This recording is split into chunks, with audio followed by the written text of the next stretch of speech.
Ladies and gentlemen, boys and girls, welcome back to another episode of How Did We Get Here?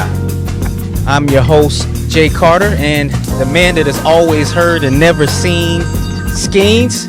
He again is, he's on location at his official job, so he's not here today, but we got a very, very, very special guest, man, but we'll get into that in just a minute. But again, Better Than Your Average is the channel and the movement. How Did We Get Here is the show. We got two cousins that are like brothers, talking any and everything and the process. How did we get here? And without any further ado, I wanted to bring on a very special guest, a big brother to many of us. And I was looking up stuff today about this gentleman, and there's one thing I was looking. He's very modest, so he's not going to agree with this, but I'm giving him his flowers.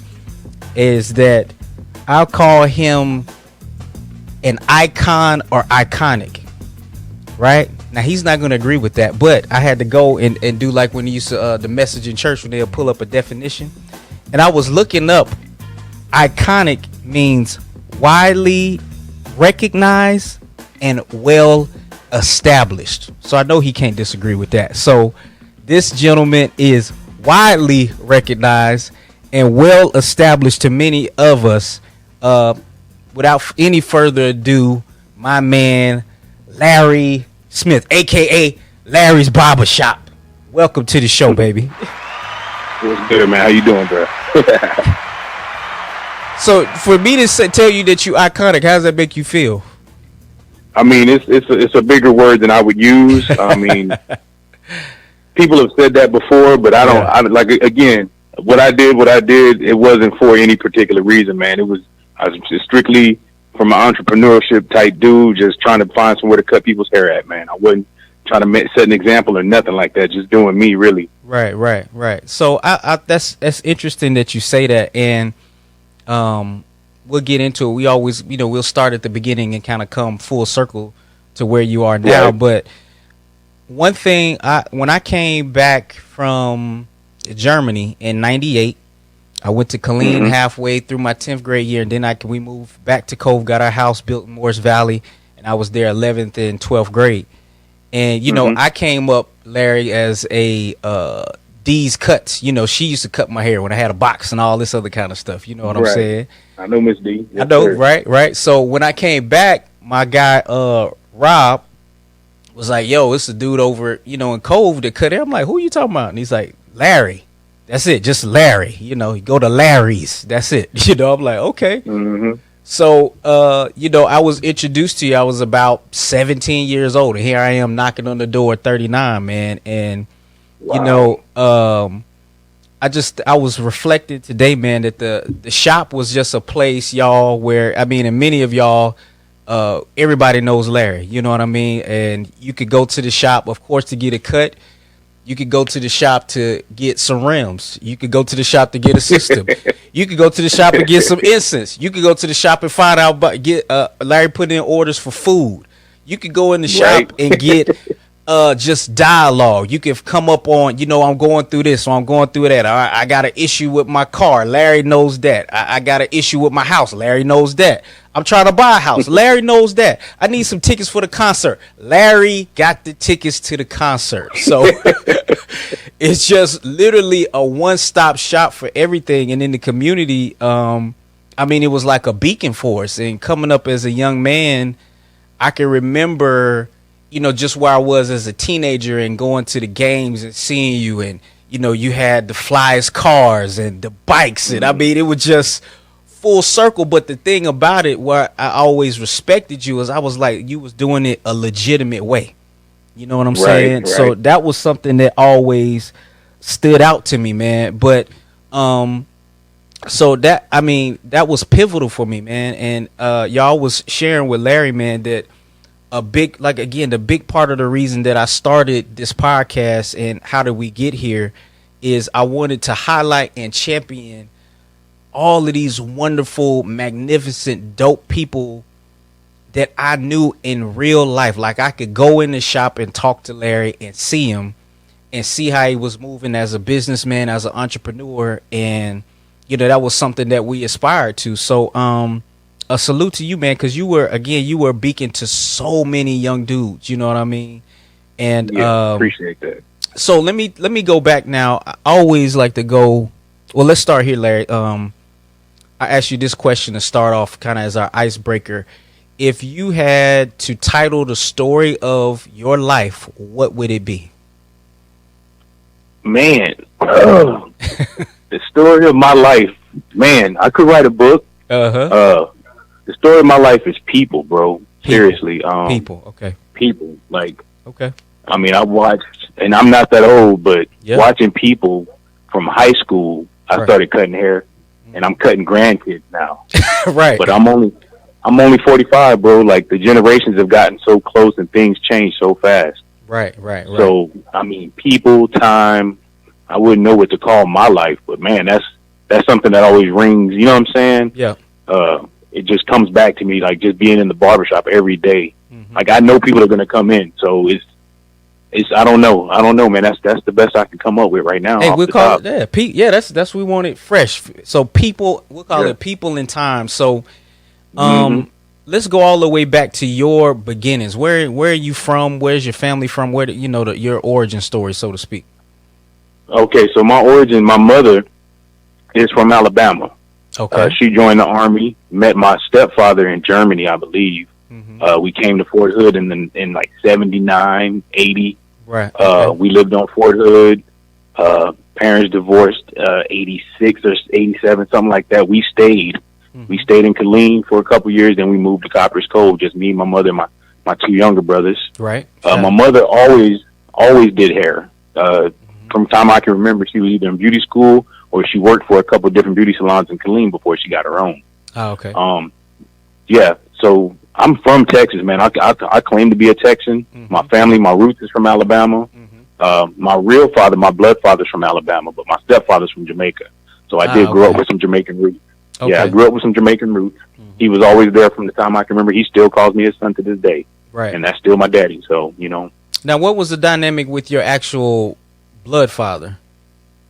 High school, my mom and dad, he was a little older. Mm-hmm. Her senior year, I believe, she got pregnant with me, gave birth, and she joined the Army, left me with my grandmother for just through basic, I believe, and maybe the first year of her service. Mm-hmm. And when she met my father and, when she met my stepdad in Germany, I believe they got married, and that's all I can really remember. Mm-hmm. But my father, my blood father, was just, the high school, they messed around, got me, had me, and the dude, I've always known the dude. I met him, a little bit later in life, but I knew I had a father, never called him dad, never called him daddy. His name is the same as mine. His name is Larry. Oh, wow. So every time I addressed him, his name was Larry. Yeah. So it was nothing bad. My stepfather was a good father, so I never called him my stepfather. He was always my dad. You know what I'm saying? Mm-hmm. Even today, when I address him as daddy, my stepfather. Okay. My father, my blood father, passed away just 2 years ago, actually. Oh, okay. So, okay. Yeah, my blood father, and we said our goodbyes before he left. Man, it was cool. Okay. I actually understood that by what happened with him. He made it clear to me why he was leaving. And go into that. What do you mean when you say that? So he was suffering, man. He nothing too painful. Yeah. But more or less, I can't find the word right now, but more or less dignity wise. He had some ailments where he didn't feel manly. He didn't want a nurse having to clean him. Right. He was a bigger man. He was losing his balance. He was falling. He had a skin disease that, people had to vacuum up after him, wow. as he moved through the house. Wow, his skin was falling off. He had a procedure go wrong, and it caused him to go real bad. And I think he said like 13 pills a day he was taking, limited diet. It was too much for him, and he decided he wasn't going to do it anymore. And he chose his path, man. He stopped taking the pills, stopped eating, and within 3 days he was gone. Oh, wow. So it was on a Friday I spoke to him last, and on that Sunday he passed. Right. And I told him bye. He told me he wished he could have done more as a father. I told him that wasn't, people are put in our lives for a reason. Mm-hmm. And so he gave birth. He was my birth father, but another man raised me. I'm good. My mother did a great job with me. Mm-hmm. Nothing he did wrong. He's fine. He did his part. and that's what God intended him to do, is put me here. And now he's leaving, and he made me understand, when you're ready, you're ready. When it's your time, it's your time. Even if you choose, he didn't commit suicide, but he chose that he wasn't going to live and have somebody else behind him, hand and foot, waiting on him at his beck and call. You know what I'm saying? He just didn't want to live like that. He didn't want anybody to have to deal with him. Just the gross part of losing your health, going to the bathroom, bathing, being with a woman, you lose all of that. You lose your health. Yeah. So you're no longer a man in his eyes. So he didn't want to be here no more. Wow. Health wise, all of those reasons I just listed. So, now you didn't feel I grew up great. No, my bad. Now you didn't. I know for a lot of young men, not having that connection with their birth father sometimes leaves kind of like a hole there. But it seems like it didn't for you. It didn't, man. I talk about this a lot too. Like at a young age, I decided, you have choices to make. You can either use that as a crutch or a reason or an excuse, or you can choose and do things for yourself. Whatever your father doesn't teach you, you can choose to go learn for yourself, especially in this day and age, man. Google and the internet and the information is infinite. And another thing, like what you're doing with me, Jay, you're talking to me, not as an elder, but what you don't know, you're asking me. Right. Absolutely. Information is free out. It's free out here. Yeah. So it was something in me, Jay, that made me like I didn't really need a father. Even once my parents got divorced, my mother did a great job, but I was on the search for knowledge, on the search for the next thing. I was always getting into stuff. I got in trouble because I was always exploring and trying things, Right. I did get in a lot of trouble, man. You asked my mom, man. I probably gave her the blues. Okay. But I didn't go as far as to getting locked up and going to prison and stuff. Like, I never did drugs because they said they were bad. That stuff makes sense to me. Yeah. So I didn't have a void. I never felt like I had a void. Like, even when my parents got divorced and it was just my mother raising us as a single mother, I never felt like I was missing anything because I was there for myself, I guess. Right. And then I had two younger brothers, so I had a role to play also, man. So without knowing that I was a role model and a leader before I even knew what that meant, you know what I mean? Yeah. Now, shout out to Rico was a year older than me. Shout out to my man Rico. Right. Barbecue master. Now your other brother. What's your other brother's name? It's Pablo. Pablo's my middle brother. It's me, Pablo, then Rico, the baby. Yeah, I met Pablo later. I kind of met Rico, then you, and then Pablo I kind of met later. So that was the dynamic, and like you saying that you had to kind of assume a certain role as well, being the oldest. Now didn't do the best job, but I thought about it later in life. I was like, man, I shouldn't have did that. Or I even remember telling them one time, man, hey, man, I already made these mistakes, so y'all don't have to do them. I already took the whoopings and got in trouble. I already know what she does and doesn't, do and won't allow. What she will and won't allow. So y'all don't do this stuff that I already done, bro. I already know how this is gonna turn out for you. Yeah, I always tell dealing with teenagers and stuff like that, I say sometimes experience is overrated. If I already did it, you know what I mean? You don't have to experience everything. You still gotta go out and try it for yourself, see if it turn out different, Yeah. I think too, that was one thing where I always felt the connection with you and this is another thing about I think, Larry, as I was again reflecting on you and some of the similarities as I was thinking about a partner of mine that came up in the neighborhood, Dana Harris. He moved years ago, but I had a sit down with TJ. I was looking at then TJ was on Dwayne Booker's on Book Day and LaFrance on their podcast. But one thing me and TJ was talking about is, in his story and his journey is that the importance of relationships. And that's one thing I was reflecting on with you is that I think that you have always been an expert in dealing in relationships. How was relationship building important for you as you move through life and then building your business? Man, that's funny that you asked that because I'm to the point now where I deal with people on levels. Right. Like you get close enough to a person where you know what you can and can't, go with them. There's some things people deal and dabble with that's not, conducive to what you and how you perceive yourself. Right. I speak to everyone. I'm from the South. Right. One of the things is greetings and salutations. Always speak to people. Always, wish them a good day or whatever. Greet them and release. My mom taught me when somebody walks in the room, either you speak first or when you walk in the room, you announce yourself. There you go. So either way, you're gonna make your presence felt. That starts the relationship. You establish that first connection. First, what's that called? The first impressions go a long way. Yep. The first impression is the lasting impression. That creates the first of a relationship, Jay. I don't know what you thought of me when you first walked in, right? But I know most people think that I'm like this 6'4", this hulking dude. Right. You know, I drove big trucks and I had pit bulls and I got all this. I've heard that from so many people. Right. And you walk in and here I am. You know, I ain't gonna say my height on the podcast, but you know what I'm saying. I'm a normal dude, bro. Right, I'm just a normal cat. Yeah. I think people speak me up, and that forms a relationship because people already have you kind of on a pedestal, already looking up to you, and only from what they've heard. Right. So my relationships have been easy because people already have either a great perception of me or whether it's a false one, they already have a good one of who I might be and what I can be to them. And I'll meet you there. If you think I know something, hey, ask me. I'll see if I know. When you ask me about your cars and stereo equipment and when you had your dreads, you know, I had my dreads. Yeah. Ask me. I'll tell you what I know. Yeah. And you go back and forth and share knowledge, man. And that creates a relationship. And sometimes your relationship is only based on the information or the conversations you have with people, which is what I mean by dealing with people on levels. Yeah. Some people you call your boy, call your partner, but you've never had specific conversations with them, like something so deep that you might not talk to that person about it, but you'll share it with another person, and you're only on a certain level with that person, but that's a conversation for you and them. Yeah. So each relationship, Jay, is different, is what I believe is important. Is, you know, I talk to you, me and you stay there. I talk to this person, me and them stay there. Yeah. You know what I'm saying? Yeah, yeah. So that's my importance on relationships, man, as far as like just platonic ones. You know what I'm saying? Yeah, for sure.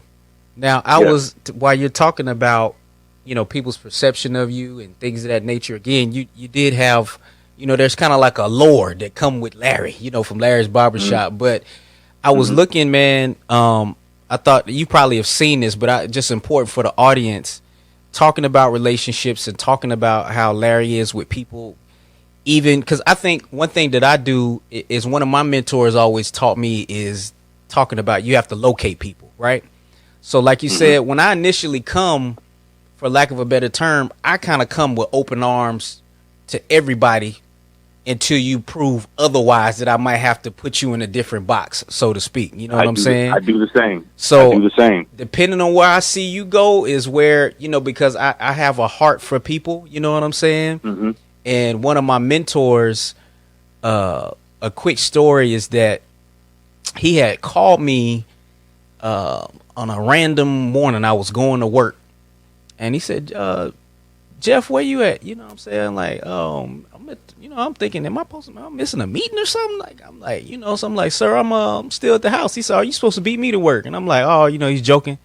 So he then proceeds to tell me how, he didn't tell me who it was. I had a good idea who it was, Larry, but he basically proceeded to tell me how someone in our organization was basically saying some disparaging things that had come by way of me about him. You know what I'm saying? And I'm like, what? You know what I'm saying? So he's telling me this. So I'm like, dang, you know, this is like our big boss. But he and I had a great relationship.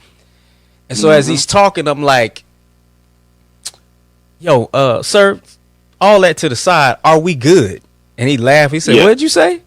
I said, are we good? And he said, Jeff, first of all, one thing you have to learn, if anybody is telling me something about you in a way to manipulate me, I already knew it was, you know, I already knew something was wrong with it. Right. But he said the lesson for you, because you have such a heart for people, is A, only tell people what you don't mind being told.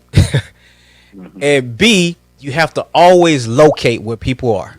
You always have to locate, you know, and I learned that a long time ago. And sometimes in relationships, Larry, whether it's platonic or otherwise, oftentimes where we miss the mark is we try to put people where we want them to be and not where they show us that they are. You know what I'm saying? Exactly. And that's how we have built disappointment in these relationships and stuff, because it's like, well, I want you to be right here, but they're showing you that they're not there.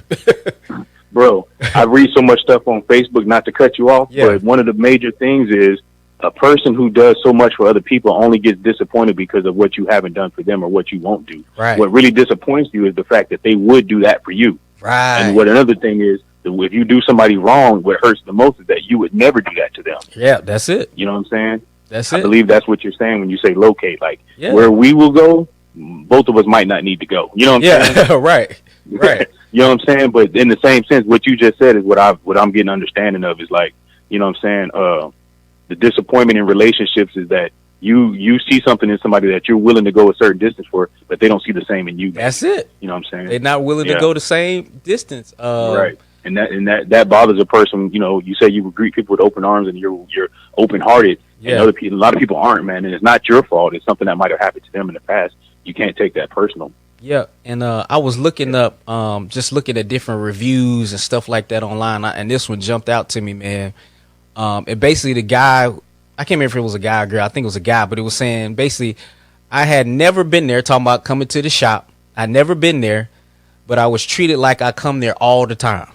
You know what I'm saying? That was that person's first experience with you. And again, I just think that's a testament to you and your devotion to the business and to people. But to go all the way, what was your aspirations like? I don't know if you had aspirations to cut hair, all the time, or what were your aspirations as a young man going through high school and stuff? Man, you ready to hear this story, bro? I'm ready. So what I do on the side, what I do on Sundays and Mondays was supposed to be my main gig. Yep. So in high school, I was supposed to go, I was going to graduate. I got a scholarship and everything to go to TSTC in Waco. Okay. I was going to do 2 years of the automotive program. I was going to learn how to work on cars, paint, customize, build, sound system, everything I do now that I didn't go to school for, yet I'm good at. Right. I did not get to do for a simple reason, and it was financial aid. Funny enough, right? Wow, okay. So because I didn't get the money approved before the school semester started, it was my mother who suggested, Larry, you're already cutting hair, because, I mean, we can go back real quick. I've been cutting hair since I was like 11. I did my first cut when I was like 11. Wow. My second cut, I was 12. And then after that, I started cutting my brother's hair. When we moved to Copper's Cove, I was 12. We didn't have our Killeen barber anymore. My mother worked in Killeen, so we couldn't get back to Killeen soon enough to get haircuts because she was always going to work. So real quick, she left clippers at home. I tested them out, did my brother's hair, tried to do mine, messed us up a couple times, and I got better at it. Okay. So fast forward to 17, 18, my mother was like, well, you can't get into school this year. You have to start next year, but you got to do something. So why don't you just go to barber school, and when you graduate barber school, by the time you graduate barber school, you'll be ready for the next semester or the next school year for automotive. And you can pay your own way through by cutting hair. That's why. So, wow. God's intention was for me to cut hair and work on cars on the side, because God knows that's hard work, bro. Yeah. Being under, I think, didn't you work for cars? Didn't you work on cars at one time? I used to mess with cars. Yes. Yeah.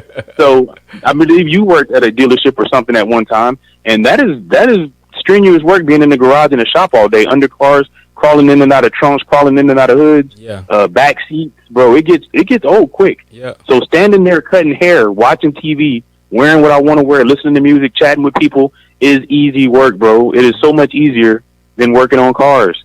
And like I said, my aspiration wasn't to cut hair, but it was an opening to give me what I really wanted.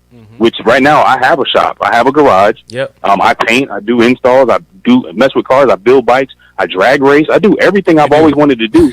But it was based off of the barbershop and not what I wanted. You know what I'm saying?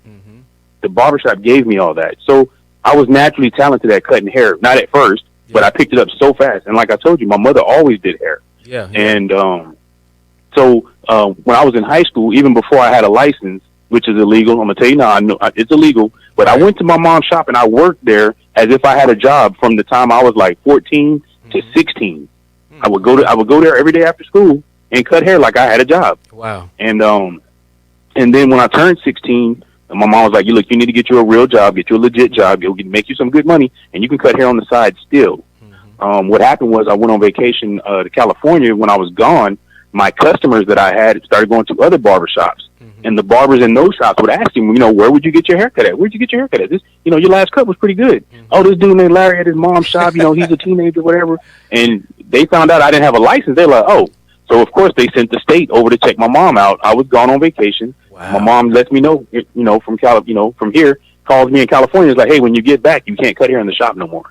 Wow. I was like, wow, man, that was my bread and butter as a teenager. That was my tennis shoe video game money. You know what I'm saying? Yeah. Put rims on my car, sound system. That was my money. But so when I came back, all I could do was work the regular job. So another thing real quick, Jay, that inspired me was when I worked that regular job, it was Chess's restaurant in Copper's Cove. It was the first Chess's, the home of the fried catfish on Friday nights. Yes, sir. All you can eat. So I worked in there. I was 16 years old, probably one of the few black kids on the staff, one of the youngest black kids on staff. Mm-hmm. The other black people that worked there were older. Mm-hmm. And then there was a lot of older people that worked there in general. And every Thursday that schedule would come out, and these people would break their necks to go see who was on the schedule and how many hours they would get. Okay. And it dawned on me that these people are paying for kids in college, houses, homes, cars, bills. You know, cell phones was a new thing in the 90s, you know what I'm saying? Mm-hmm. So cell phone bills was high, and I was like, man, they're paying for all of this stuff off this restaurant job? Right. Jay, in 90, 92, 91, 92, it was $4.25 an hour. Wow. That's what I was getting, bro. And that's what these people were paying their bills off of. And I was like, no, sir, I have got to do better than this. Right. That was one of my inspirations. One of my aspirations was not to have somebody else signing my paychecks. Mm-hmm. So washing those dishes, working in that restaurant, watching these people work hard. I mean, bust their butt. Mm-hmm. And I think the highest paid person there was getting like $9.50 an hour. Wow. Back in 91. Right. In 91, buying a home and paying car notes. I'm like, there's no way. There's no way, bro. Yeah. So, yeah, at a young age, I decided, man, I'm going to have to do something for myself. I'm going to have to make my own checks, which the car industry would have allowed me to do. Mm-hmm. But it became by way of the barbershop, man. This right here was a better gig for me. So, yeah, it just happened naturally, Jay. It really did. Wow. So, now, like I said, I mess with cars a little bit. Not to your Larry. I never worked in no car. I couldn't do it, bro. We got I could have swore you used to wear a automotive jacket in there or something with your name on it. Man, we used to work on, at that time, shout out to my boy Noel, like I said, Rob. Noel, yeah. Milton, a lot of those dudes got me into racing, import. So we used to work on it. Import, yeah. For me, Larry, like I said, I used to look up to the dudes that worked on cars because I was like, man, I ain't cut for it. Especially when stuff go wrong, I wouldn't be wanting to figure it out. You know what I'm saying? Right, stuff like that. But so how did you transition from cutting hair with your mom, and then what was the evolution of Larry's Barbershop? So it started, my mom put Larry's Barbershop on the window on my side. Hold on, Jay. I got to answer this text. Okay, go ahead. You good.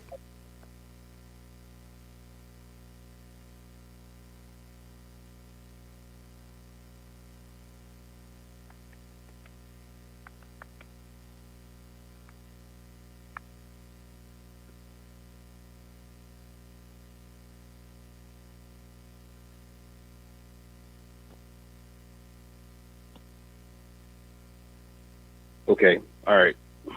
So what was the question? I'm sorry, Jay. No, you good. So what was the evolution of Larry's Barbershop? You said that your mom put that on your side of, I guess, the shop? Yeah. So when I was a teenager, I had the little corner of my mom's beauty salon. It was on Avenue F. Mm-hmm. And so it was just a real small shop, man. I think probably about 500 square feet. Mm-hmm. So my mother put me on one side of the shop, and on my window in front of my station, she put Larry's Barbershop. She did it on her own. Mm-hmm. So working for her, man, it was this thing where she was my mother, my boss, and then at the time she was becoming a minister.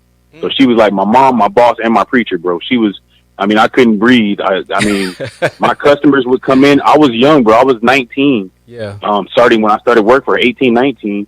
And so all my customers were, my age, cats booming up to the barbershop, hitting switches with the hydraulics, revving motorcycles. And then here you got my mother over here playing Shirley Caesar and the Mississippi Mass Choir. You know what I'm saying? This is the music we listening to all day, watching soap operas and Oprah. Right. And it just kind of clashed, bro. The age difference, the women, the men, the barbershop, the beauty salon. Mm-hmm. And then it came to a point where I had a girlfriend, and I don't know if either I wasn't good enough for girls or girls weren't good enough for me, but my mother never really took to any of them. Okay. So all right. One of them bumped heads, and it was on. And it just became a cloud to work for my mother, man. And I just had to find somewhere to cut my customers' hair. It wasn't about opening a business or being this big entrepreneur. It wasn't about becoming an icon. It wasn't about anything except for I just couldn't cut hair there no more and be comfortable with my mother, my boss, my pastor.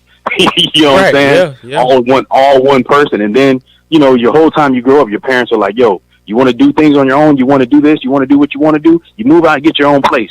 Yeah. And when I did that, that wasn't the rule still. My mother was still telling me what to do. She was still in my business.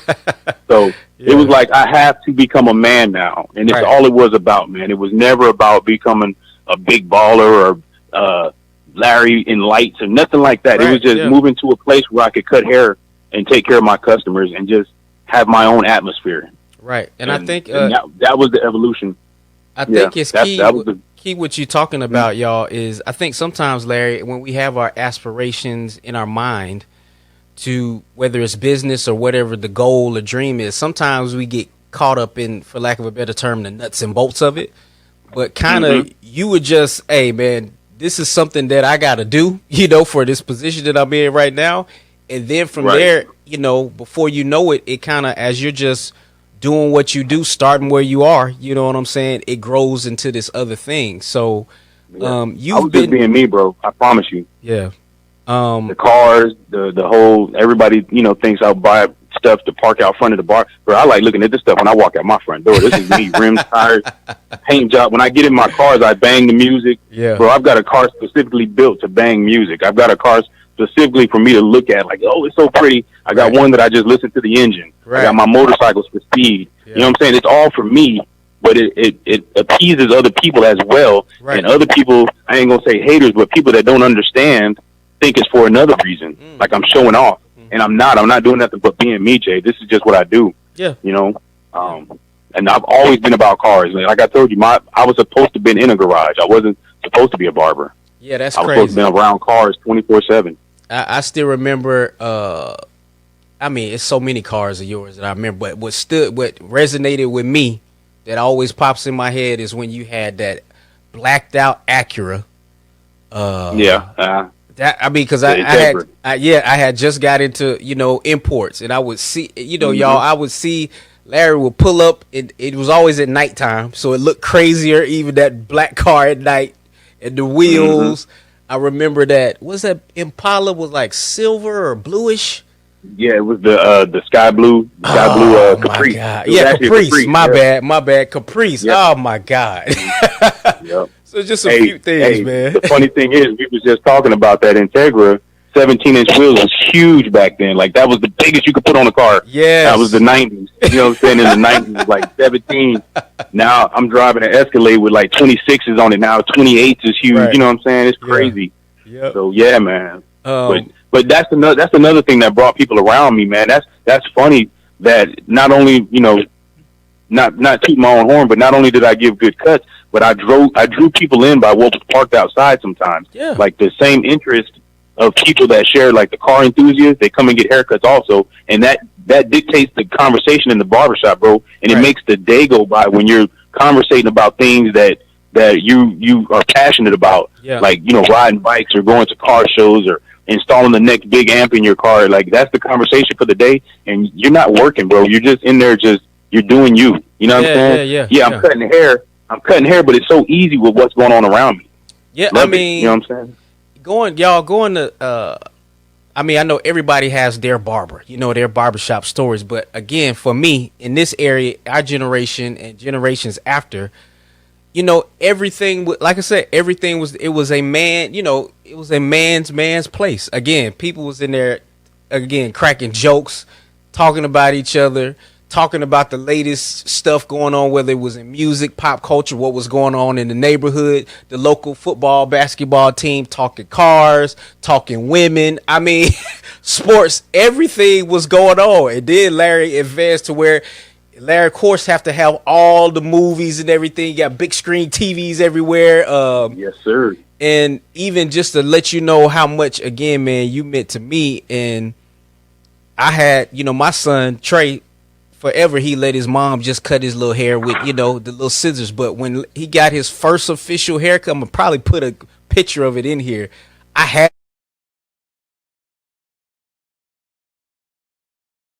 to bring him to you. And he still asks about, Daddy, is Mr. Larry still there? I'm thinking about, because two things turned him off, Larry. I didn't time it right the first time he went in there, so we waited a while. You know what I'm saying? Which it just is what it is. And the second time, there was a picture of a kid on the wall that had like a Spider-Man web cut into his head. And Trey was like, he wanted that. That's what I want. Larry's like, man, you too young, man. That'll mess your hair. And that turned him off. Then he couldn't get that. I'm like, dude. Yeah, I told him no. You can't tell him no. Kids don't like no. So that turned Trey off, but he still be asking about you, man. And even again, that resonated with him where he got his first official cut at. You know what I'm saying? So yes, sir. I'm just thinking, man, even the way you went about, and I think it really is just, guys, as we talk about, Larry just hit it on the head several times. Just do you. I post this picture every time it comes up as a memory on my Facebook. I post this picture where basically the lesson behind it is sometimes people will say certain markets are oversaturated. You know, you can say that Larry's in an oversaturated market. There's barbers everywhere, but Larry has just been doing him for years. And in this caption of the photo, it shows a picture of the bread aisle in the grocery store, right? And it's like, you would say that the bread market is oversaturated, but it's not, because there's different types for everybody wants a different type of bread. So I always say that to entrepreneurs and people that have aspirations for business, just find your customer base, advertise to them, market to them, provide the services that they want and need, and that's all you need. You know what I'm saying? You don't have to have the whole piece of the pie. You know what I'm saying? You want to hear what I say about that? Go ahead. So people will be like, okay, I opened up my barbershop, and yeah, we stay busy. How do we get in Larry's barbershop? You stay busy all the time. Right. And then you'll have another person say something like, man, I ain't waiting, bro. I'll go to another barbershop. Right. And it's like, man, the competition right down the road. And I'll always say something like, man, it's not competition. We don't have competition. Right. The Koreans have been cutting hair and they're still in business. Yes. I don't have competition. What it is choices for customers. There you go. There's a barbershop for everybody. Yep. You just have to find the barbershop that works for you. Some people take appointments. Some people don't. I do strictly first come, first serve. Yep. I do a great job of keeping in track of who's in line next. And, you know, faces, customers, people come in and sit down in a certain row. I remember that. Yep. But it's never been competition for me for another shop to come and open, because as long as I've been a kid in Killeen, Texas, bro, them Koreans have been on Hood Road, barbershop after barbershop after barbershop after barbershop. Yep. And they are all still there. Still there, yep. So it's not competition. It's a choice. You have a choice to pull in on the one at the top of the street or the one at the bottom of the street, middle of the street, around the corner. Yep. It's a choice. You find your barber. You find your barber shop. And something I've learned also is, like, some people want to come to my shop. Some people want to come to a particular barber in my shop. Right. Some people want to be in that atmosphere. Other people want to be in a certain chair. So there's something for everybody, bro. And I've heard, you know, Killeen barbershops across the world. And I'm not even going to use Killeen. I'm going to say there's a lot of barbershops across the world that have an atmosphere that's not comfortable for everybody. Right. You know what I'm saying? Whether the conversation they have, the language they use, what they're showing on TV, the music they're listening to, sometimes how the barbers behave. Yeah. It's not for everybody. But even those shops have customers. Yes. So it's not competition, bro. There's enough for everybody to eat. Enough for everybody. Whatever genre, whatever business, whatever entrepreneurship you plan on going in, like you just said, Jay, you got to find where you fit in. That's it. You have something that nobody else has, whether you know it or not. Yep. And I always, talk about in this day and age, guys, and I actually wrote that down, Larry, because there's a guy that works with me, and he was having issue with his barber that, like, comes by his house. And I was like, yo, we work on Fort Hood. I'm like, yo, get off, man. I can hit my man, you know. And I think I called you. I had him call you. And because he's like, who is this dude? And I said, Larry. So once he got in there, because he been in Killeen forever, you know, retired military. He's like, oh, I know, man. I met Larry, you know, da da da da da. And he's coming there a few times, and he was like, Jay, do he take appointment? I like, man, in this day and age, my salute to Larry. He don't take appointments. It's just first come, first serve. It ain't no number machine in there. You know, it's just kind of, again, like you said, you know who sat down, and then we got like an honor system when you come in Larry's. The honor system, yeah. You know, it's like, hey, my man. Sir, excuse me, I was next. Yeah, my man was ahead of me. Yeah, exactly. You do it without fighting. We're not finna fight in here. Everybody's gonna get a haircut. Yeah, everybody gonna get a cut. We ain't going there. You know, your best bet on Saturdays, it was always try to get there as early as possible, post up. Man. And wait for Larry to pull up in one of the big whips or pull up on the bike. You can hear the bike coming. You know what I'm saying? Or you call on the phone. Yeah. How many you got, Larry? Or I always love Larry's Barbershop. How many you got? I got about 6 right now, but by the time you get here, Jay, I can't say how many it'll be. So, but in this day and my uncle, I thought about you. He told me a story where he walked into a shop. It was nobody in there in Killeen. Nobody in the shop, Larry. And he's like, "Oh man, I'm trying to get a cut." And the dude was like, "Nah, I don't have you scheduled for an appointment right now." He's like, "But ain't nobody in here." He's like, "Yeah, but you got scheduled." He's like, "Bruh," and that is so crazy to me. That is so. How you turning down money and you not doing nothing right now? Dude's just sitting in there, posted up, chilling. So we have this argument on Facebook. I'm in the Barbershop Facebook group. Okay. And the barbers that schedule appointments swear they're making more money than the barbers that don't. Oh, okay. I challenged the guy, and I told him, and he tried to tell me what I'd have to do every day, 7 days a week to make the kind of money I claimed. Right, okay. I was like, bro, that is not what I do. And I said, by you spending an hour per client, charging them $40, right, I'm knocking out $20 haircuts every 20 minutes. Right. There's no way. And then I don't have a break in. I don't eat lunch sometimes, Jay. I know you know. I don't eat lunch sometimes. I just cut because people keep coming in. Yes. So I will work and think about the best dinner I could buy myself at the end of the day. Like, I'm going to eat good at the end of the day. I'm not worried about dinner right now. Or, I might drink some water or get a Snickers bar. Right. But these guys are scheduling, 4 in the morning, 4 in the afternoon. They're doing 8 a day. I'm like, dude, I do 8 before noon. You know what I'm saying? Like, right. There's no way you're going to tell me, but to each his own. You know what I'm saying? Some people don't want to be that busy. Some people don't want to do that many clients. It's not that I want to or don't want to. People need haircuts, so I'm going to provide that. Yeah. And that's all I've ever thought. Mm-hmm. Never was like, too good to turn down somebody, or even, somebody walk in 5 minutes to close. And yeah, as bad as I don't want to do this person, look, you made it before we close. Have a seat if you're willing to wait. If you're willing to wait, I'm willing to cut you. Wow. And that's been my motto for a long time. Wow. I looked at people, Jay, I'd be like, bro, you got like 4 hours ahead of you. Yeah, I ain't got nothing to do today. And I'm like, man, y'all crazy. My hair would be so bad if I was to depend on a barber like me, I wouldn't get haircuts. I'm telling you, I used to tell people, bro, y'all crazy for waiting on me this long, but I get it. You don't want to go somewhere else where you not sure if they're going to mess you up. You're not sure if they're going to listen to you. You're not sure what you're going to get. You know what I'm saying? But with me, if you've been coming to me long enough, you pretty much know what you're going to get. Yep. I'm pretty consistent, I think. So yep. I agree. I agree. And again, Larry, it goes into the trust that people have built with you and you've built with the customers over the years. And, one of the great things that we love about our favorite barbers is that while you're going in there and it is a business transaction, with the relationship that's built, it doesn't feel that way. You know what I'm saying? Exactly. And exactly. I don't go and see Larry all the time like I did when I was a kid, but just like right now, we can pick up and talk like there's been no time. You know what I'm saying? Because of how we established this relationship, and you've done that with the customers for so long. Now, can you kind of remember as you were initially starting your business where there was kind of a shift where you went from one level to kind of like this next level of popularity and, busyness that you had in the shop?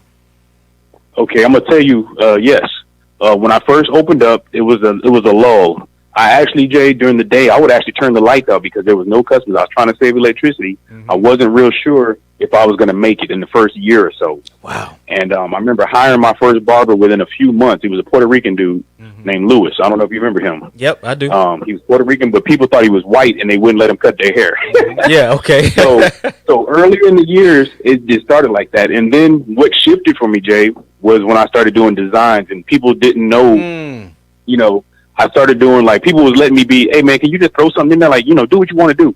And I was freaking people's head. I was like going crazy on designs because it was freestyle. You can't mess up a freestyle. Right. And people just let me go wild with it. Mm-hmm. And then I think back then it was unheard of to pay $25 for a haircut. Right. But for design, I was charging that. Right. And then it really took off, Jay, when I know I started in the 90s, but through I don't know what year that was. It was like Vontez, Charles Tillman, Peanut, all of those dudes, TJ, all of them guys was getting haircuts, and they were popular in high school. Yeah. So I was their barber, so other people had to get cut by their barber. Well, yeah, we all graduated together, so we graduated in 2000. So that was era 96, 97, 98, 99, there you go. there, yeah. So I opened my barbershop in '97, so I hit it right on the head. That's perfect. Because at first it wasn't that busy. In '97, it wasn't that busy, but then it got better. And then before I knew it, Jay, I had all the schools coming to me. I had Killeen High, Ellison High, Shoemaker, and then I even had kids coming from Harker Heights. So I had all the high schools in the barbershop. I was doing nothing but teenagers for 4 or 5 years straight. Wow. And all the cuts in Killeen, everything you saw walking around the mall in Killeen at the games was all my work. And I remember trying to get to a game, and I was in there so late. But when I finally make it, I think you said it earlier in the podcast, you remember me seeing me at the games, but I'd show up extra late. Yes. And I wasn't trying to. Yes. It's just when I could get there. But I would go to the games and support my customers. Yep. They were my customers, but also they were friends. You know what I'm saying? Yeah. So I'm going to go see these guys play football, go see these guys play basketball. They talk crap in the barbershop. I'm going to go back and see if you can back it up. So if you come in the barbershop and you didn't go in the game, you sat the bench, we're going to talk about this. so that was the shift, Jay. It was the popularity of my customers that made me popular. That's why I say it wasn't about me. It was always about people. Yeah. The people put me where I was. They spoke highly of me. I was just being me. So the design took me over the edge. If you're asking that shift question, it was the fact that I was freestyling crazy. I mean, designs galore. Yeah. All the way till when Robert Griffin. Yeah. All the way up until his time frame. Yeah, and I remember, two things, man. I'm just thinking about, guys. Again, talking about your business. Larry just told us again, because oftentimes we look at the now of a thing. And we have to appreciate, again, the how did we get here? You know what I'm saying? That's why we call this podcast that the how do we get here is of life and relationships. And Larry's how do we get here story, like he said, he was cutting the lights off during the day. You know what I'm saying? Because it wasn't popping like that. It just didn't happen where it was just Larry's Barbershop was this booming place. But he stayed the course and did the work and just did him. And, things fell in pleasant places, man. And as we talk about, my co-host, my cousin Skeens, we talk about, man, is that oftentimes that there are people in this day and age, Larry, I always talk about is that with social media, man, there's what me and Skeens call realophobia. People are so afraid of being real that they will portray this other stuff. Like Larry was talking about, I'm doing me because this is what I like to do. I'm not putting myself in no precarious situations. I ain't living, on no paycheck to paycheck type situation. This is just what I love and enjoy to do. You know what I'm saying? It's not the front on nobody. Way. The truth is so easy. It is. But what we do with this realophobia is cats always on vacation, Larry. Their relationships are perfect. You know what I'm saying?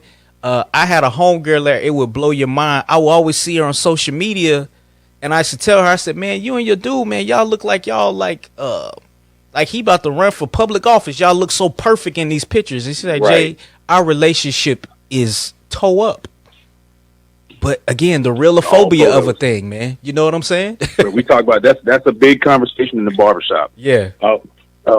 These Instagram models. You're not a real model. You're on the internet. You're an internet model. You're not cosmopolitan in the magazines. Right. You're not real. Right. You're on the internet with a bunch of followers, and there's millions and millions of people on the internet. Yes. So you're just being followed by people you don't even know. Yes. You're not really getting paid that model money. No. You're making good money. Yes. But again, and I told people, even with the barbers on Instagram and the barbers on Facebook, they're going to put their best cut forward. You're not going to see that customer that they might have plugged, or that customer with the crooked edge up, or the customer where he nicked them behind the ear. They're not going to put that one on the internet. So you think this barber is perfect. Yes. And he's not. Yes. Yeah. So that right there, Jay, and I'm going to get personal with you real quick. I was dating a girl, and she swore we didn't do anything.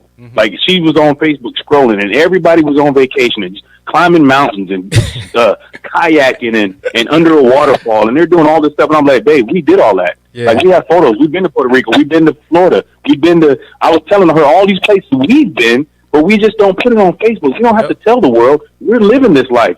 I don't care if we show everybody or tell everybody what vacation we took. I've never been like that. But she was. She wanted to live. She wanted us to look like everybody else looked. Right. I'm like, babe, the thing is, we're actually happy. We're dating and happier than some married couples. Yeah. Our relationship is better dating than some married couples are with kids and a whole mortgage and the whole life that people think you're supposed to have. They're not even happy, but we are. So chill out with that. Quit looking at what reality TV ain't reality. They don't. That is not reality, bro. People don't walk around acting like that every day. You'll get your face punched in acting like that. You know what I'm saying? Reality TV is not real, and I be trying to I can't watch it, bro. I really can't. We talk about this at the barbershop all the time. Yeah. Like real life is not. It wouldn't be on camera every day. Yeah, for sure. And one thing, guys, about reality, and I had to at a point had to change what because I was trying to elevate as a man, and growing up from watching reality or looking at different websites, the world star, different things, and I had to change what I was putting into my mind. You know what I'm saying? As I was trying to evolve, the reality shows, like you say, it's scripted. Scripted TV. Yeah. They got. Why you think they they got producers on there? They got producers that set you up and put you, like Larry saying, put you in situations and stuff. And people are looking, and really a lot of your favorite reality stars, some of them, again, it looks good on there because they're putting them in these situations, but they're not living that lifestyle that you think. And I always think that there's something to appreciating where you are in your journey. You know what I'm saying? I don't aspire to, while Larry was an inspiration to me and different people like that, I didn't have anything where I'm like, dang, I ain't driving a car like Larry. So, man. That's my man, so I'm happy he's where he is. You know what I'm saying? And I'm also appreciative of the place where I am in my life and doing what I'm doing with my wife and with my children and with my family.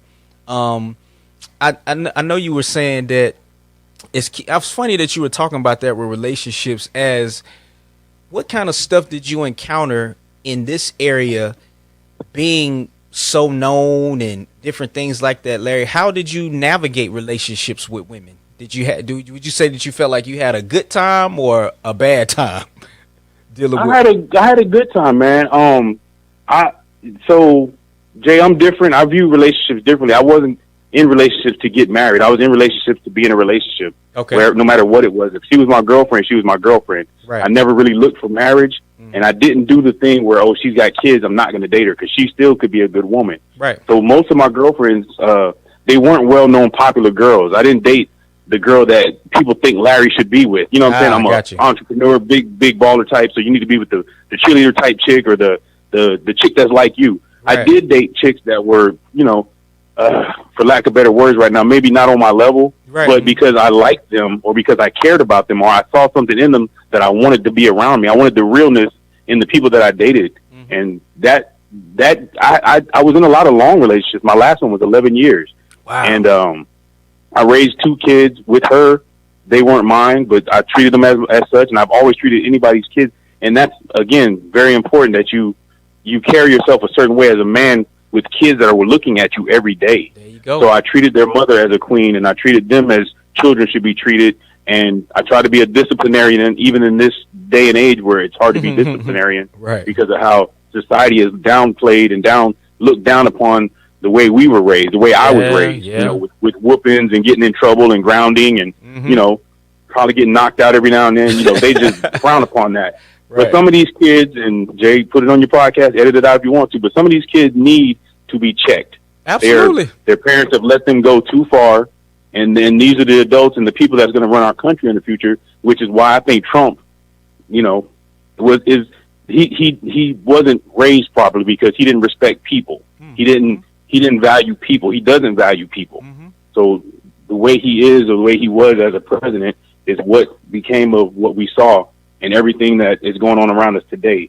But back to my relationship, because that went real political real quick. That's all good. It all stems from the home, bro. All of that comes from home. 100. So in my relationships, I always wanted, if I'm dating a girl and she had a problem with me, nothing she could say about me in my home would get out and damage my reputation outside of my home, outside of my barbershop. Gotcha. I maintained, and I was who I was all the way through. You know what I'm saying? The way I run my shop, the way I run my home, my relationship. It wasn't hard, I believe was your question. It was easy to date. Plenty of women around here, plenty of everything, but you get to see the real in people real quick, especially in a barbershop where you deal with people a lot. You get to see lots of personalities, a lot of phoniness, not a lot of realness, a lot of genuine people, man. You meet a lot of genuine people. And then you meet a lot of people that don't even know who they are. And you see all of it, and it makes it easy for you to pick and choose someone you choose to spend your time with and who you choose to care for. Now, Larry, how did you navigate, being this, again, this entrepreneur? You're spending all this time in the barbershop, then, you're spending time also working on cars or, doing these, like you said, you at the track racing, you had fast bikes, all this kind of stuff. Did that present challenges for you in your relationships, or how did you kind of navigate and balance it? It did. I tried to get them involved. I tried to get them to be a fan of my racing. I tried to teach them what I knew about motorcycles, try to get them in the garage with me. If you can get your lady to hand you tools and reach for a wire, or like I had one of my girls climb on the engine and she had to plug in a air control sensor module. And when she clicked it in place, bro, a light bulb lit up in her, and she saw the excitement that I see. When the power hits the amp and the car goes boom and she knows, oh, the system's hooked up. I try to get them involved in my life because I also had to become part of their life. Whatever they were dealing with, raising kids, going to school, I had to become part of their life. So I try to bring them into my life. At the end of the day, come to the barbershop, sweep up the hair, help me clean up, help me shut the place down, wash the combs. My mother did that when I was a kid. We always had to help her shut down, help her open up, maybe go turn the heat on for her. We were always involved as a family. So even when I'm dating these girls, I try to get them involved in what I'm involved in.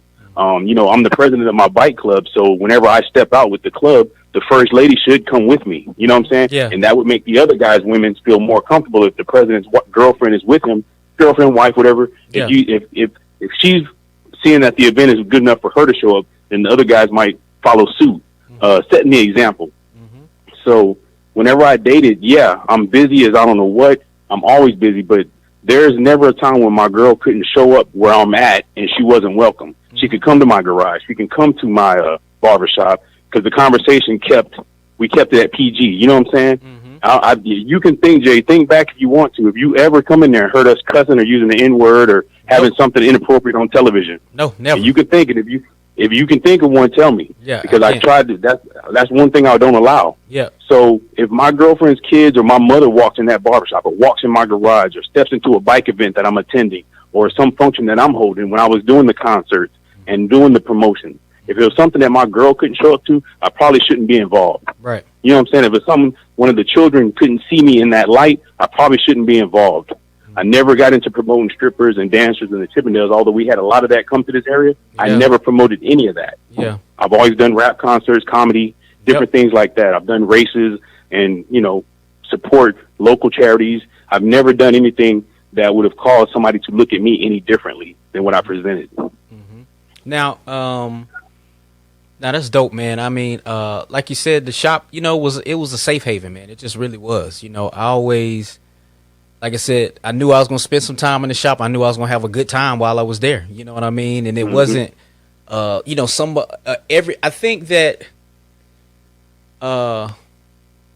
think again, it's just a testament to you as a man, and something that we can glean off of as men is that, again, because we're from that hip hop culture. You know what I'm saying? And there's a lot of. I'm still hip hop, bro. You know what I'm saying? Hip-hop. We're hip hop. I'm still. But there's still a way that as men and as grown men out here in the world that we have to carry ourselves, because this next generation is looking at us. You know what I'm saying? Yes, sir. And again, like you were talking about, this conversation, and Larry, one of my good friends that I sat down and talked with, long story less long, is that all of this stuff that we're doing, he gave the example of how, he wondered about his grandfather and, would read these works that his grandfather wrote and, looked at pictures of him. And he had all these thoughts and ideas of wondering about his grandfather. And he's an author now. And a part of what I'm doing here and what I want to build, what we're building right now, is that I want the generation, my kids and people that come afterwards, right now, Larry, you don't know how much you're doing, is that I don't want people to have to wonder how Larry thought about business and how Larry thought about relationships in life. They will know by this drop in legacy that we're leaving right now from this conversation. You know what I'm saying? Right. And that's what you were doing as your example of how you were moving in the barbershop. I never saw you in there out of pocket, man, ever. Right. I couldn't do it. I'm scared. I couldn't be a drug dealer, dude. I'm scared. I'd be nervous. Everybody's suspect. I couldn't do it. I tell people, and Jay, you know what? That's funny. You didn't bring it up, but I couldn't, Jay. Yeah. I couldn't. It's too easy to lose everything you have over something so stupid, over money. I was making money, so why would I do something that ignorant? You know what I'm saying? Right. But the connotation was, and I'm glad you saw me the way you did. I'm glad you saw me the right way. Yeah. Because there's some people out there that still to this day think I sold drugs or I hustled or I did something illegal to get what I got. Yeah. Bro. And I used to get mad, and I don't no more. You know what I do now? I invite them. Hey, man, come chill at the barbershop with me. Watch how much hair I cut all day. Yeah, come with me on the weekend and watch me. I won money at the races. I work at the garage. I make money working. I'm always doing labor. On Mondays, I'm paying bills, and I'm going out and making the setting up for Tuesday to make some more money. Right. I'm finding ways to sell. Jay, you said it yourself. Incense, oils, soaps, brushes, hair grease. I'm selling do-rags, incense, what's the oils called? The essential oils. Yeah. I still sell stereo equipment. I still sell, I still do installs. I paint cars and bikes now. Yeah. We're doing lots of stuff in my garage. Yeah. I'm doing this guy's brakes. I fixed a fender and some headlights, and anything people ask me to do, if I feel like I can do it, and I'm not going to charge you an arm and a leg, but it increases my bank account, and I'm helping someone somehow. Mm-hmm. You're going to deal with me one way or another, and you're going to have something good to say about me because I helped you. Yeah. And I'm not doing it for that, but if somebody comes to me, it's because they trust me to do that. Mm-hmm. So why would I sell drugs or do something that there's no trust in those kinds of circles, bro? Anything illegal like that. Jay, I'm going to tell you the truth. I've never smoked weed, never smoked a joint, never rolled one. Mm-hmm. I lived on Sunset here in Copper's Cove and did not realize what was going on in the year and a half I lived there. Right. I was in that barbershop. I was under the hood. I was on Rancier. I was at the racetrack all the way from the 90s, bro. I've been the same dude. Yeah. So I did not know what was going on in my own neighborhood because I only slept there. Mm-hmm. I got up every morning and it was gone. Mm-hmm. I hit the road. Mm-hmm. And I was doing stuff bro, my life, I had a great life. I promise you. Mm-hmm. I promise you. Every day I made something. I did something every day. Yeah. So yes, the way I carry myself, there's a reason, bro.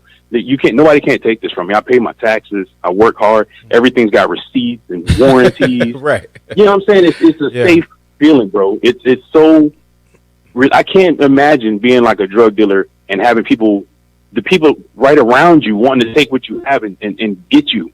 Always out to get you. You watch the movies. You see the dudes trying to knock the big man off so he can become the big man. Yeah. There's no trust in that game. Yep.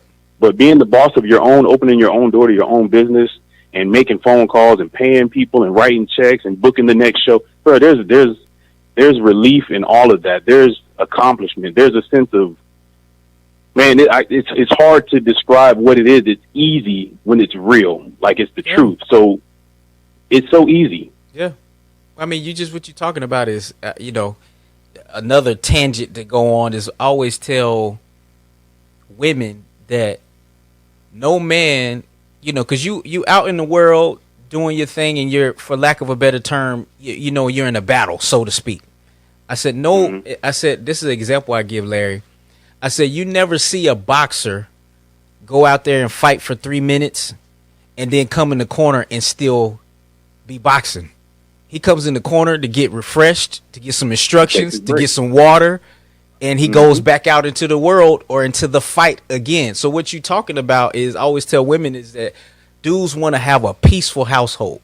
And what you have in your life, because you haven't done stuff a certain way and lived a certain, again, Larry, you understand it, but I'm just telling you, man, is that me and Larry, y'all, we didn't hang out like that outside. I've seen him at the track and stuff, but just based off my interaction with him in the shop, we had so much in common.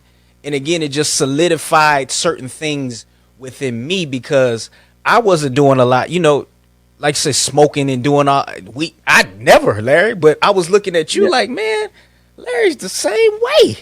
And he's cool. I don't.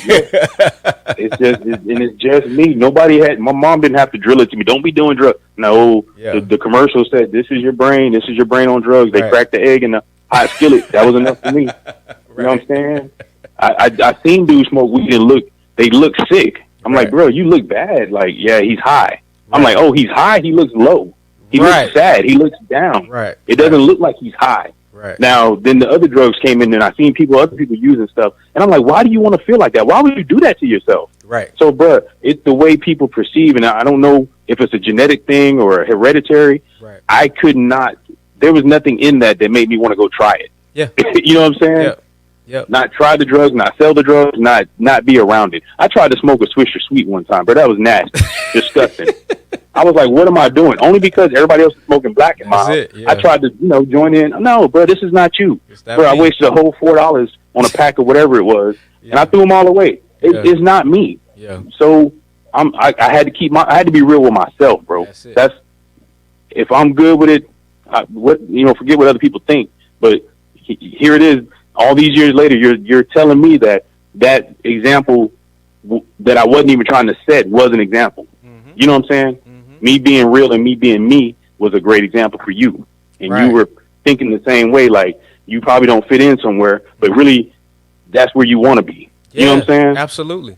Absolutely. Like you said, me being real to myself and to being true to, my mom, my dad, different ministers and stuff that I grew up around at a young age. They instilled in me, because in many ways my gift again is my ability to communicate with people, to build relationships. I developed that by being a military kid, but also as I was, a church kid, so to speak, and stuff. Mm-hmm. You was a chop kid? You know it, man. You know what I'm saying? So yeah, you was a chop kid. We used to make fun of y'all, but y'all was actually good people. You know what I mean? So one of my ministers, in the children's church, when I was in the 10 through 12 class, and I'm gonna have him on the podcast, Anthony McMillan, man, another mentor in my life, but he helped me understand, because at 12 years old, Larry, he was telling us stuff from a perspective that was so raw and real in what we was going through as preteens. But, he still was like, you know what I'm saying? I was like, my eyebrows was lifting. God.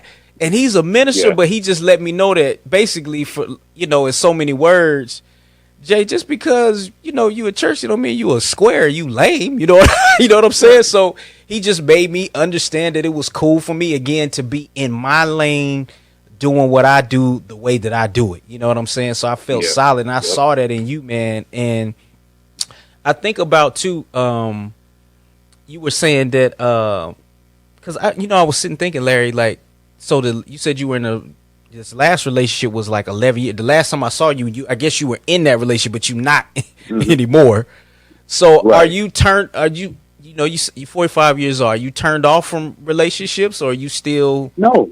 Okay. No, not at all. Relationships are great, man. You grow together in different phases of your life with different people. Right. You get one life, but you can live it different ways, man. Mm-hmm. I mean, I lived that life with that girl with her 2 kids. This life I'm living now, I've got a girl. She's got a college daughter, track star. She's got a son, brainiac. She's got an older son that's he's still finding his way, but I'm helping him. Mm-hmm. I've got, not only do I have a girl and 2 kids, I've got a girl with 3 kids. And there's 4 different dynamics. I can talk so much more now because her youngest is 14, her oldest is 20. Right. My girl is 40 herself, and she's been through so much and lived a certain kind of life. And we share stories. Mm-hmm. Me and the kids sit around without her. Mm-hmm. My girl won't even be there. And me and the kids that have conversations, talk about how high school is now compared to when I went to high school. Yeah. It's a different dynamic at this stage in my life. Yeah. So in my 30s, I dated that girl. I was a gym rat. I was still who I was, but I added the gym to that because she was a fitness buff. Okay. Now me and this girl, we eat. We just left from eating seafood about a couple hours ago. Right. We shared that in common. So this is a different phase in my life. The other girl liked to travel a lot. This girl I met during the COVID time, and we spent a lot of time together in the house. We both had to be homebodies, and it still worked, Jay. It was still interesting, even though we're homebodies because of the COVID. So this is just different phases of my life. And none of my relationships were wastes. I learned a lot from each one, and I appreciate each one of the women.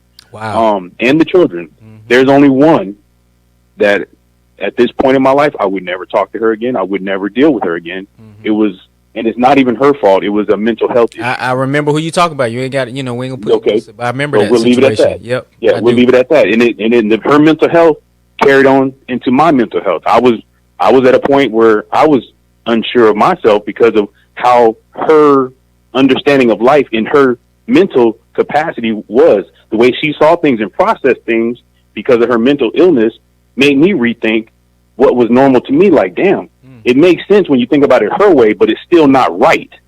You know what I'm saying? And when I broke up with her, I had to give myself a break for a while and get back to me, because mentally, bro, I was kind of messed up. Like, I didn't take medication or nothing, but dealing with somebody and having to help them through will wear you out.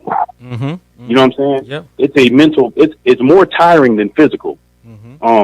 It's a mental battle every day, and saying the right things and turning the TV on to the right channels and listening to the right songs or the wrong songs, or, you know, being a certain way, a certain day, coming in your own home and having to check the atmosphere before you say something to see what mood she was in. It was too much, Jay. So every point in my life, so I understand mental health now because of that. Right. So I don't call anybody crazy, just, you know, willy-nilly, but I knew people there's real problems. Yeah. So I live with that. I dealt with that. I've dealt with baby daddy issues. I've dealt with absent father issues. You know what I'm saying? It's all learning, and it all helps me in my barbershop too. I can talk to people. Yes. Child support issues, money, dudes that really want to see their kids, but the baby mamas won't let them, but yet the baby mamas is causing the problem. But people always see the dudes as the bad dudes. You know, I'm an advocate for both sides, because I've dated women with kids, no fathers. Now, I cut dudes' hair who wants to see their kids, and the baby mamas is the one tripping. So I see a lot, Jay. All my relationships have been learning experiences, all of them. So, yeah, I'm not going to ever give up on relationships. Now, marriage, for me, was always the thing that was difficult, because it's permanent. It should be permanent. You marry once, you shouldn't divorce. I believe you marry the one that you're supposed to be with, where people nowadays are treating marriage as dating. They marry, divorce, marry, divorce. Yes. And I don't like that. It's so much more important to marriage. But, Jay, real quick, I want to go back, if you don't mind. No, do it, man. Yeah. One of the things you said about your mentors and the preachers and people in your life, it takes a village to raise a child. That was an old saying from way back. Yep. I believe that today. It takes your barber. It takes your teachers. It takes your gym, your coach. It takes your pastor, your firemen, your cops. It takes more than... The more people a child has to disappoint or let down is the same amount of people he has to impress, get appreciative from, get kudos from. You know what I'm saying? Yeah. The same people that you let down is the same ones that you should impress. I don't know the right way to say that. I got it. But Makes sense. In part of my childhood, I remember I would rather get a whooping than let my mom tell all her customers and tell the pastor what I did wrong. Or she had me tell him, like, nah, go ahead. Tell him what you did. Tell him what you did. You know, that right there killed me more than my mom just give me a whooping. Just go ahead and punish me. Put me on timeout. Not timeout. We didn't have timeout. We had, you were grounded for like 2 weeks. You ain't going nowhere. Yeah. You cutting the grass, you cutting the trees, you cutting the bush, raking everybody's leaves. You going to do the whole yard, the whole street. You doing the neighbors. I'm like, God, dog, just for that. So we were overly punished. But what would kill me more is the embarrassment of having to tell the preacher, her customers, my uncles, my aunts, my grandma, tell your mama, tell your grandma what you did. Right. You know, that stuff right there was part of my growing up and me becoming me, Jay. And this is the part that society has taken away from us. They be like, oh, you're going to give your kids a mental block or a mental something if you embarrass them. Right. Whereas embarrassment was part of me doing the right thing and making the right choices. Do I want to hear what the preacher has to say? Is he going to preach a whole sermon on me? You know what I'm saying? Is my mistake going to be my mom's conversation for her beauty salon that day? Right. So it makes you straighten up, man. Part of that, and like I said, society makes that seem harsh these days. And maybe it was harsh back then, but it made me tougher to where I can handle anything anybody throws at me. You can't come in my shop and clown me and me get mad about it. Okay, I'm gonna laugh along with you, but guess what? I got some ammo for you too. Absolutely. I got some stuff that if I say it back to you, you better be strong enough to hold on to it, and your skin better be as tough as mine when I say it. So it made me tougher. Yeah. And so just to caveat what you were saying, as far as the mentorship and the people around you, you need more people in your life to help boost you the same way those same people are going to tear you down. Yep. They're gonna tell you what you're doing wrong. They're gonna tell you what you need to hear. They're gonna give it to you raw, and that should affect you the same way the accolades affect you. Yeah. From the same people. Yeah, and I mean, what you're talking about, Larry, is that a big part of it is accountability. Yes, sir. Yes, sir. People don't want to be held accountable for anything these days. I don't want you reasons and excuses. But where's the accountability at? And like we say, with us building a part again, what we're doing here, guys, is this is a community. Larry is a part of my community. Larry is a part of that mentorship that goes out. I'm a part of that mentorship.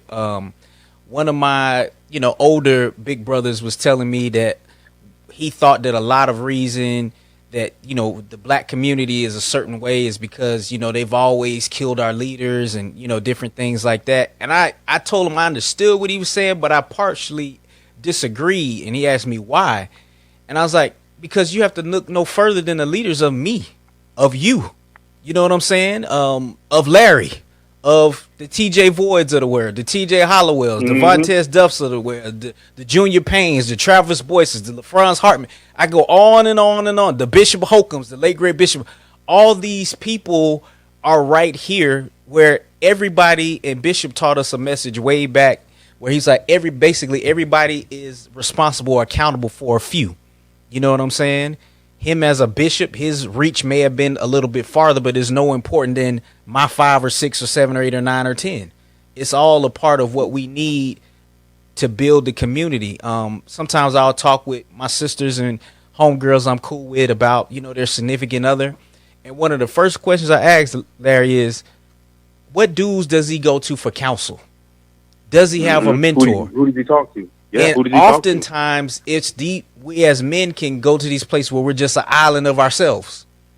And a man within his own eyes is always flawless. You know what I'm saying? So you got your boys, yeah. They say we're 7 in agreement, it must be correct or whatever. How does that go? You know what I'm saying? Yeah. Exactly. If you're the smartest one in your group, you need to find another group. You need to find another group. Like that. You know what I'm saying? Stuff like that is what you need to pay attention to. Like, you need to go somewhere where the opinions are going to be objective. You don't need to go where somebody's going to go along with your river. They're going to flow right with you and make sure you did everything right. Yes. And sometimes people call up people in times of need, the ones that are going to definitely help them. You need to call the person who might not help you for a good reason. Yes. They're going to say no, but they're going to tell you why. Why? Yes. You know what I'm saying? Why. And that's more important. I think something else that you is 2 things that you brought up too, just to go back, guys. Two key things Larry talked about, or 3 things even. He learns something from every relationship. That's key, because oftentimes we will think about just the pitfalls and the negativity of a relationship and not understand what I learned. And then here's the other part, guys. Understand what role we played in the relationship. What things did we reflect in the relationship that caused it to fall apart. So that's one thing you always got to think about. But Jay, better than that though. What happened good? Why did y'all stay together? What was going on good? What did the good outweigh the bad? You spent a lot of time with people, and how much of that was good time? Yep. And most of the time it's a lot, but sometimes you get to a point where it's something that you can't accept, or someone has done you wrong and you can't forgive. Yep. You know what I'm saying? But the good, you take that good too, and not so much reflect on the bad. I think that's the difference in me. Is like, I'm no longer with these people, but man, I loved her smile. We spent a lot of time. We held a lot. We fell asleep in each other's arms, and we just got to a point where it just the strength of the relationship was no longer bonded by those things of happiness. It was torn apart by things of a different kind of strength. You know what I'm saying? Yeah. It wasn't exactly bad. We just moved in different directions. Different things became important to us. And that's okay when you agree upon it. Now, when you fight, scrap, send each other to jail, and go through and hurt each other for money, and when you tear apart like that, yes, those are wrong. A lot of my relationships did not end like that. Most of mine did not end like that. I had one end like that. The other ones ended amicably. We talked as adults, and I made sure you're not going to act the fool. I'm not going to act the fool. My last relationship, Jay, I let her move out 3 months after we broke up. Wow. The kids didn't do anything wrong. I'm not going to have them homeless. Me and you just aren't vibing anymore, but we're still good friends. We're okay. We just don't love like we love. We're not in love. We still love each other. I don't want to see you out here hurt. I don't want to see you out here struggling. Stay here until you find a place. It took her 3 months. We still had dinner every night. We still acted like adults. We even talked every now and then, just texting each other just to check on each other. Right. But we made sure we didn't date other people. We didn't disrespect each other until she moved out. Wow. And that was big, Jay. That was huge. That was huge. Like, to be knowing you're separating your lives, sad about it, but at the same time understanding that you're just moving in different directions. Yeah. And that's what I learned. I learned a lot, man. I promise you. And it's all good. Yeah. It's all good. Yeah, it's you man, on the relationship, man, because I'm always talking about relationships, Larry, and some Skeens and I have talked about on the show, and you hit on, you didn't know it, but is relationships during the quarantine, bro, have broke a lot of relationships, and man, you bro, have you gotta forged sit there and be with that person, bro. You have forged your relationship on some real solid ground if you made it through, not because, again, while it's cool to go out and do this, do that, have that, a lot of times for some folks in their relationships, that's a distraction from us really getting down to the nitty gritty of having to deal with each other. Having to deal with Sitting each in other. the same room for hours. Come on now, you know what I'm saying? So I always tell people, Larry, that when I knew me and my wife were truly, truly meant to be, is when I could be with her doing nothing and be 100% content. It'd be okay. We're It'd be okay. We're not straight. talking at all, but we're okay. I'm good. If you want to change the channel, go ahead, change. I'm not watching TV. Go ahead. No, you go ahead. You know what I'm saying? It's cool. I'm on my tablet. She's on the phone. Bro, I'm cool. She ain't going nowhere. We love each other. She ain't on the phone with nobody. You know what I'm saying? Yeah. So, bro, during the quarantine, I came up with ideas. We played board games. We had cooking challenges. We did vegan food for no reason and end up throwing it in the trash and went and got Whataburger. It was hilarious. We taught her son, her 20-year-old son could not cook. Yeah. I'm talking about, we started a year ago. Yeah. He could not cook. He lost every cooking challenge for the first 4 months. Right. And towards the end, he started winning the cooking challenges, bro. He learned how to season food. He learned how to bake. And he started beating the ones. I'm a self-proclaimed chef. I do everything, Jay. I barbecue. I bake. I'm on the grill. I'm on the skillets, bro. I'm good. Yeah. So I do everything. I promise you. Yeah. This kid got good, bro. He came over to the house, and I just threw him a few ideas. Like, dude, you don't have to follow the instructions. Soul food is not following a recipe, dude. It's feeling it. It's tasting it. Yep. And he got that. He understood. Sorry. He understood it. It does something when you see that you're making a difference with kids sometimes. Yeah, indeed. But indeed. Bruh, and I think too, one thing I wanted to say, Larry, too, is that what you talked about too, I think that people forget in relationships. Larry has this full busy life that we talked about. He has all of these things going. But one key, guys, is that when you're being selfless in your relationship, it's not just me. And Larry pointed out, but get to know things about me. But also he had to take and get to know and do things in relation to his significant other as well.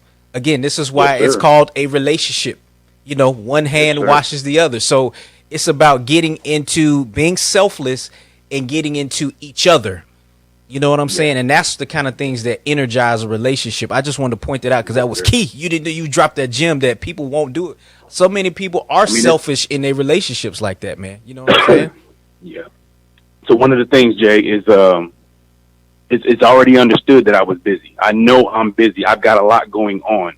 She can see that. She sees that by dating me, she might have limited time. Yeah. My thing was to prove her otherwise. Like, even though I'm this busy, in between cuts, I'm going to shoot you a text. I'm going to shoot you a phone call. I'm going to say, hey, stop by the barbershop. If I got a break, I might shoot home and chill with you real quick, shoot back to the barbershop. Yeah. So it's about making it work. It's about, like you just said, I guess I thought I was more selfish, but I guess the kids were sports players, going to their games, taking them to practice, sticking around, watching them practice, talking to their coaches, getting involved with what little time I did have. Yeah. I gave it to them. Yeah. And I do that now. Yeah. I do that now. That's what it's about. I have more free time than I thought I did, Jay. Really, there's a lot of time in the day. Yeah. Mm-hmm. You can do a lot with your time, and it's just about understanding, and squeezing it in, man. It's not even squeezing it in when you're doing it for a good reason. It's easy. It's real easy, man. That's it, man. That's what it's all about, man. I saw it on Facebook the other day. Somebody said it's real cool being a father. Why don't dudes see their kids? It's so cool. It is, bro. It is. I just touched myself a minute ago with, the cooking story. Like, her son was lost in the kitchen. Now he's good, and I was able to spend some time with him and show him, and just that little tidbit of don't follow the directions exactly. Bro, just do your own thing. Feel it. Smell it. Does it smell good? Do you want some more salt in it? Do you want some more pepper? Dude, put it in there. You know what I'm saying? You want some sugar in it? You know what I'm saying? Just feel it. Taste it. See what you would like to, if you want to eat it. If it's good to you, it's going to be good to somebody else. Yeah. That's not out of a book. That's just out of my head telling him, just because maybe he's not understanding in comprehension of a recipe or something. And then that goes far in life too, bro. There's no book on how to live life or how to do these relationships, bro. Yeah. You have to do what feels right and be true and be honest and be understanding. It's not a book on this stuff. People have written it in a book, but you can't even follow that. Yeah. You have to do what works for you and the person you're with in the relationship. Absolutely. I mean, I tell people that, again, Liz and I, Larry, we always tell the story. I don't tell no new stories, y'all, but it's Liz and I dated Larry for 9 years before we got married, bro. But that was my trek because her and I came from these totally different ways as far as communicating. And bro, in a relationship, you gotta lock that communication down. And it took us that long to kind of figure out how we was going to deal with each other. And then we got married, and here we are, February 18th. We will have been married for 9 years. So we got total of 18 years together. You know what I'm saying? But that was our trek, our way that we moved to be successful. Everybody's move ain't gonna be that. You know what I'm saying? So that's why I always tell people, you glean and you get information from people, but you do have to go out there and walk your own thing out with that person that you're with. Yes, sir. And figure your formula. This relationship like your last one, because this chick is not your last chick. Right. And you're not the dude you were with the last girl. No. I don't know how many chicks you've dated or been with, but you don't act the same with this girl as you did with the last one. There's going to be something you don't say or something you don't do or something you don't try with this girl that you might have done with the other one. You know what I'm saying? Yeah, that's real. So don't treat this girl like she's going to be like the last one, because you're not the same dude from the last relationship. Yeah. You're either more knowledge or more sensitive or more caring. You're something different than you were with the other. Indeed. Yes, sir. Now, to close us out, though, I definitely want to, this is the other thing. I was like, I'm going to put this dude's information but in there, how can he get more business? But it just is what it is. You know what I'm saying? But that's the other thing I was thinking about, Larry. You didn't get on social media or anything forever. Yeah, bro. Again, it's just a testament to him doing him. He wasn't no social media, have no crazy website, nothing. I just recently started getting on Facebook, and I still don't know how to tag people, bro. I still don't know how to use Facebook. But I'm on there. Yeah. Yeah, bro. I think I scroll for a maximum of 5 minutes, and then I'm done with it. I can't keep scrolling. But dude, social media, and it's for everybody. I'm not going to say it's a youth thing, because I've seen older people find ways to use it to their advantage. Mm-hmm. I've seen the algorithm. I've seen the directed advertising. I've seen how you can shoot your advertisement in certain directions and certain genres, certain age groups and things. I used to be against social media because all I saw from it was cheating. Okay. Ever since AOL with the messenger, hey, what are you doing? Hey, are you still up? Hey, you know what I'm saying? Sending each other little secretive messages. Yeah. And all I saw was gateways of people to sneak around, cheat, have other relationships behind their significant other one's back, which is what we were just talking about with the COVID. Yep. People couldn't be with each other because they didn't have their outside relationships. Yep. So your bread and butter relationship isn't that great, but it's what you need. The relationship that you want were outside the relationship, so you no longer have those, and you have to deal with the bread and butter relationship, which ain't the best. But anyway, so I'm still not on IG. I'm not on Snapchat. I'm not on WhatsApp. I'm not on Twitter. Right. What's another one? TikTok. I'm not on any of those. Yeah. I'm not on any of those. I'm on Facebook, and I got a messenger because people text me and ask me, how many customers, whatever. Yeah. But I'm old school, bro. I'm still doing newspaper ads. I'm still doing billboards. I do I do stuff that's tangible. Like if somebody's gonna pick it up in the, you know, you're waiting on your car to get done, and you pick up a book, I might be in there. Right. Still, right. That's me. You're not gonna see me. You're only gonna see me on Facebook. You're not gonna see me anywhere else. If you Google me or Yahoo me or whatever, yes, I'm gonna come up because everybody comes up on Google and Yahoo. Yep. But whether I wanted to or not, Google was gonna put me on there. Yeah, man. But Foursquare and all the Yelps and all that stuff, man, they try to sell you all this stuff, dude, and it's just they drain you for money. Of course, yeah. They want to create you a website, and I'm like, you know, my barbershop has never been. We didn't get onto this, but I never set out to be a black-owned barbershop. I never put it out there that way. Mm-hmm. I just always wanted to be a barbershop. Mm-hmm. I just want to cut hair and do what I do. Sell the incense, oils, the stuff that a barbershop should have. The burnt CDs, all the movies I used to sell. Yeah. Do you remember all the mixtapes I used to have, Jay? Larry. When I used to sell all the mixtapes. You had everything. Larry. I had everything. Man, tickets for movies, concerts, whatever. Y'all, he had everything outside of groceries in there. I mean, Jesus. I mean, I got a snack machine and a refrigerator now, man. I got a nice soda machine. But I mean, literally, it was easy, Jay. Like, it's just, even if people didn't get their hair cut there, they came, like if it was a concert in town or a comedian was coming to town, they would hit me up to see if I had the tickets. Yes. And sometimes I'd be promoting the concert. I'd be the promoter and wouldn't tell people. Like, I didn't know if people would support me because it was me, or do you need to hear a bigger promoter than Larry? Right. Because I did a lot of concerts that people didn't know I brought to this area. Yes. I did a lot of concerts, and they didn't know it was me bringing them. Yes. I let Jaguar and I let different guys, Joy's Promotions and MJ Lights and all these guys, I let them put their name on it. And I backed a lot of shows financially. I was the promoter for those shows. Larry, I think I went to a comedy show that once I got in there, I found out you was part of the promotion team. Yeah. And then I went to, I can't remember who I saw sing. And I was like, Larry, but again, you was like this. Bruh, I was always doing something, and it wasn't, like I said, it wasn't for show or for any kind of, you know, rah-rah. I didn't do it for people to say stuff to me. Like, I didn't need to be on the spotlight. I didn't need to be called on stage like, yeah, here's your promoter. Blah. I didn't need all that. I just wanted to see and bring something, because people would complain, oh, man, don't nothing go on in Killeen, don't nothing go on in Copper's Cove, nothing goes on in Central Texas. So I would bring stuff here, and they wouldn't know it was me bringing it. And I'm okay with that. They didn't have to know it was me. I was doing it for the community. I was doing it for people that were complaining. And then when I found out people had a great time, or I see the show was packed or sold out, I did my job. You know what I'm saying? Yeah. Okay, so this Friday night, y'all had something to do. This Saturday night, y'all had something to do. Y'all got to see this comedian. Y'all got to see this performer, this artist, this, you know. And I just did all that, Jay. And one of my proudest things I've ever done was when I did Slim Thug when he was still in high school. Oh, word? Bruh. And Slim Thug is a multi-millionaire now. Yeah. You know what I'm saying? Him, Mike Jones, Swishahouse, Lil Mario, Lil Ron, Lil O. Yeah. All these guys from way back. DJ Screw. When they came to Killeen, dude, I did so many of their concerts and people don't even know that it was me. So I didn't know that. So little old Larry from Copper Stove from Barbershop, yes, I brought Slim Thug. They drove the blue Cadillac with the big horns on the hood. They drove the Delta 88 with the rims poking out. Dude had a 4-door Buick. What was that Buick?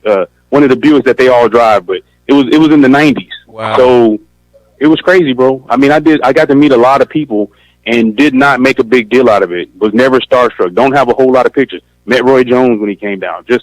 I did get a picture with Roy Jones because he's one of my favorite boxers. Of course, yeah. One of my friends was signing to his Bodyhead Production, the record company, and we were going to bring a concert down here. But something happened. It didn't pop off. Roy Jones ended up going towards the guys from New Orleans.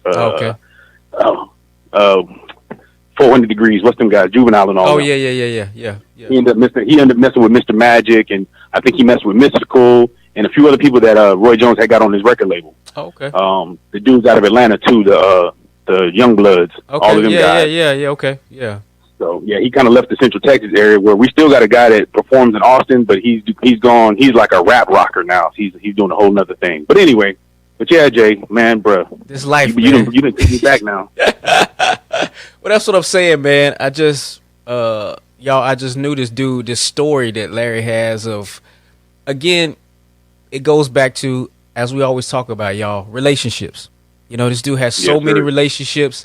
And then just as a man, it's important of how you carry yourself out in this world. And Larry, at a young age and early on, understood the place that he held in the community and the place that he held as far as why he didn't start out or have the intention of even having a barbershop. You know what I'm saying? He wanted to work on cars full time. But then once he moved into the barbershop, he then sees this position that he's holding, and he didn't want to be a straight, I'm a black business owner or anything like that. But he understands the role that he plays in the community. And so that's what causes him to move a certain way and even want to empower the community, putting on things for the community, giving back to the community, what have you. And that's where the goal is for us to move to. And talking about community and relationships, this is what we're doing right now. You know what I'm saying? And I mean, y'all, again, Larry, I messaged him last night. Said, Larry, I need you on the show tomorrow. He said, okay, cool. And this is what he said. If it helps you out, I'm down. He not even thinking about him. He's thinking about what it does for me. And me, what I'm thinking about, not what it does for me, but what it does for all of us. That's the goal. That's where we want to be, where we're taking care of each other. And we have this village that Larry is talking about. You know what I'm saying? Well, I could say, Trey, you know what, man, Larry, can Trey come over there for a little bit? Sweep. Yeah, Jay, he can come over here. Or, man, can such and such come over? I know somebody over here that can put you on with that. Or I know somebody that's here that can do this for you. Or I know somebody. And that's what it's about as we build in this infrastructure in this community. Everything that we have to be successful and to thrive, it's already within us. Yes, sir. It's already within us. Yes, we just have to trust each other and know that and other thing that you're talking about, Larry, is that we have to see value in one another. Yes, sir. We have to. Sir. We have to see people throw value. People away, man, for stupid reasons, bro. Yeah. Everybody's not perfect. We all have flaws, but you can't throw the whole person away. You know what I'm saying? Yeah. Indeed. You can't throw the whole. You have to value the good in them. But Jay, real quick, I want to tell you something that you just made me realize.